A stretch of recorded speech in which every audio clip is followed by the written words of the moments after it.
Action potential. This is the overview. We're at number 1, cell is in resting state at membrane potential of -70 millivolts. Then at number 2, stimulus excites cell. Where number 3, there may be failed attempts, but in this example, stimulus pushes cell over a threshold value of -55, where action potential can begin. So number 4, depolarization occurs. Where 5, it peaks at depolarization, and potassium ions start to enter cell. And then number 6 is repolarization, hyperpolarization / the refractory period is at number 7, where it gets the cell back to resting state at number 8. Stimulus. The cell is at a resting potential before a stimulus occurs. It rests at -770 millivolts. When a stimulus eventually occurs, sodium starts to slowly enter the cell through channels. Cell gets increasingly more positive. If the stimulus is strong enough, the cell hits -50 millivolts and an action potential will begin. In order to trigger an action potential, a strong stimulus must occur. And certain stimuli aren't as strong as others, such as something cutting the skin versus something just brushing against it. Stimuli enter the cell from the dendrites, and when this occurs, certain proteins in the neuron release sodium into the cell.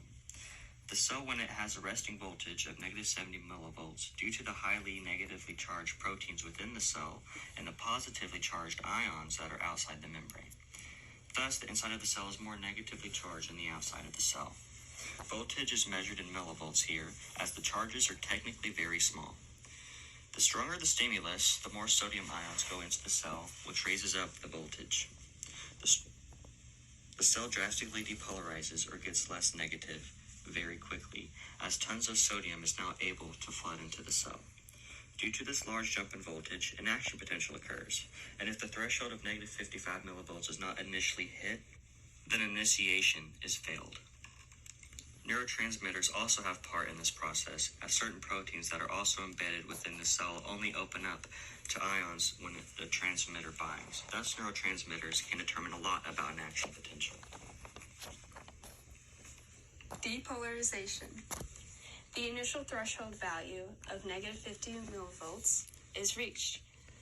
Voltage-gated ion channels open, letting sodium ions flood into the cell, making it more positive. This continues until the cell reaches 40 millivolts.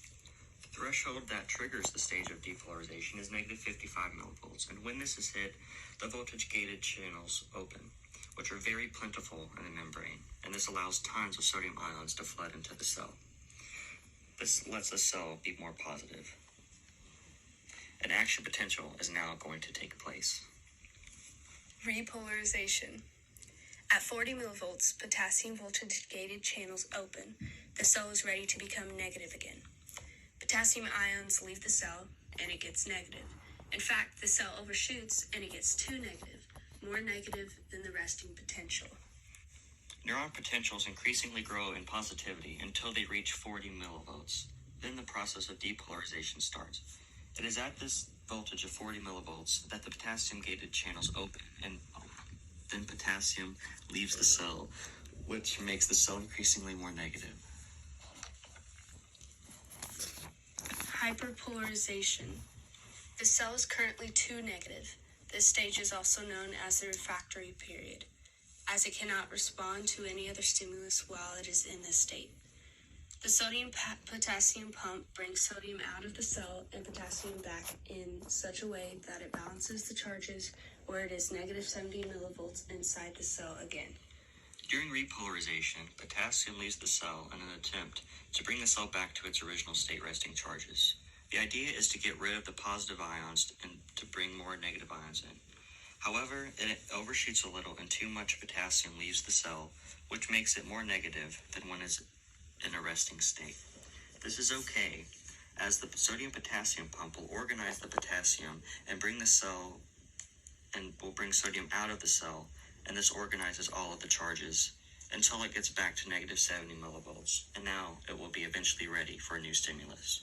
But during this stage, while all of this is occurring, it cannot respond to any other stimulus, and that is why it is known as the refractory period. It needs time to recharge. Resting membrane potential. Inside of the cell, it's back at negative 70 millivolts. The sodium-potassium pumps pump potassium back into cell and sodium out.